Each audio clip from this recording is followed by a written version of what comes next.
साडी ग पैंजण हे पायावंदी नथ कशी शोभे हिच्या नाकी ग काजळ हे डोळ्यामध्ये हिरव्या हाती बांगड्या मराठ मोळी बया सजली ग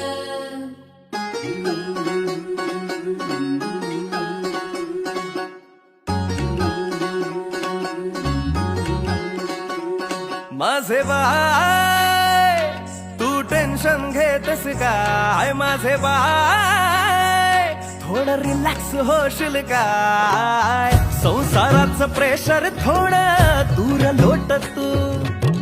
कामा धंद्याचं हे दडपण इसर जरा तू थोडा वेळ काढून जगना स्वतःसाठी तू ग बेधुंद होऊन बया फिरक जरा तू विसरून साऱ्या